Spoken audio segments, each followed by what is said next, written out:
السلام عليكم ورحمة الله وبركاته. وبلي سخيك آلي في جالتما أكمن فيادا وررقو خيتي في الدون غمدي قرو أمو وررقات نرد سينا بريد تكيادا بيدين سي أوديسو فدي أكمن راني رقي فتاوان خان قلبي دام. وعليكم السلام ورحمة الله وبركاته.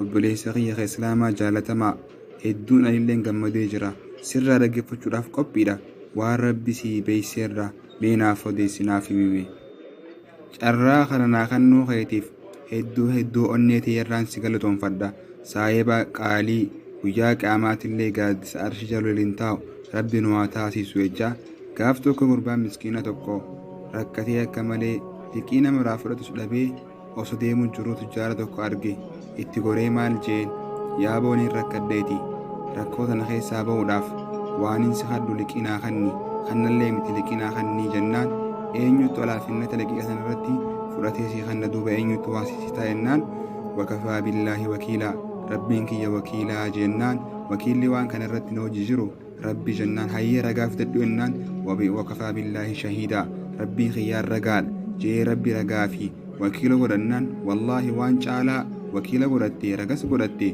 hoodhu jeetii diinaara 1000 takka liqeessee fi gurbaan kun liqii tana fudhatee akkasi biraa deeme. duuba san booda mucaan kun fudhatee deemee dalagee argatee akkasitti gaa amman tana yeroon deebisuu geessee jirti. alhamdulillah yaa rabbii kiyya kagartee waan kana halaal keetiraan soortee waan kana ofirraa deebisuuf deemu jeegizee as dhufu jidduu ganda isaaniitiif ganda kaallachisanii doonii deema. guyyaa san akka carraa ta'ee dooniin hin jirtu dhaabbatee rifate gurbaan kun za'aa mucaa sanii wajji baallama walii qabnu dabree jira. yaa rabbii kiyya akkamiin ta'a je'eetii muka tokko fuudhee waraqaa barreessee keessa kaa'ee bismillaahi jee bishaanitti darbee yaa rabbi narraa geesse je'ee mucaan kun liqii san fuudhee muka keessa kaa'ee waraqaa barreessee bishaanitti darbe. gurbaan kunis baallama kabajeet za'aa irra walii galan sanitti achi dhaabbatee ilaalu jira. yaa rabbii kiyya gurbaan saahiba kiyyaa liqiina irraa fudhate sun dooniin hin jirtu akkamitti dhufuu danda'a. yaaboo mucaan kun uzrumaa hambisee lakkee jeeti innis uzrii isaa kaa'ee achi dhaabbatee yaada. haala kanaan obboleessi isaatiif uzrii kaa'eeti achiin isaaf irraa deebuu deemu bishaan keessan muka tokko kaas deemu jiru argee mee muka kana fuudheeti warra kiyyaaf geessee haa bobeeffatanii jeegizinni fuudhee galchee adda falaxee banu inoo waraqaan keessirti liqiin diinaara 1000 takkittillee keessirti achirra barreessee waa hunda achirratti argee duuba ajaa'ibsiifatee wallaahi waan ajaa'ibaati jee akkasitti duuba isaa taa'u jiru.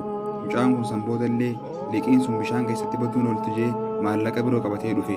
oggaa dhufa assalaamu alaikum yaa obboleessa kiyya guyyaa san bardoo hin dhabamteetin hafi tanaaf narra laalii yaa boodhiifama naa godhi inoo liqiitatillee bideetiin jiraa ennaan ati rabbiin sirraa kafalee jira waan ajaa'ibaati jeeti waan isa mudata kana hundaa isaa hime.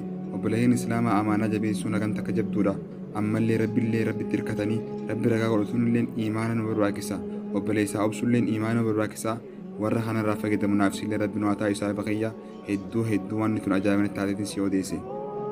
allahu akbar maashaa allah way gaafa islaaminaan lazzaa qabdu gaafa gartee nama islaamaa amaanaa jabeessu gaafa namni islaamaatillee gartee waan fudhate hunda amantummaadhaan deebisu way zabarsa silaa jiraannee jeetiin hawwuutu ragazee naamta obboleessa kiyya ijoollee warra akkasii rabbi nu haa taasisu warra amaanaa fi raayii rabbi nu haa godhu atilee rabbi si haa gammachiisu. wallaahi qalbeetii hedduu na jirti maashaa allah rabbiin sirraa haa jaalatu saahiba kiyya hedduu na baarsite maashaa allah.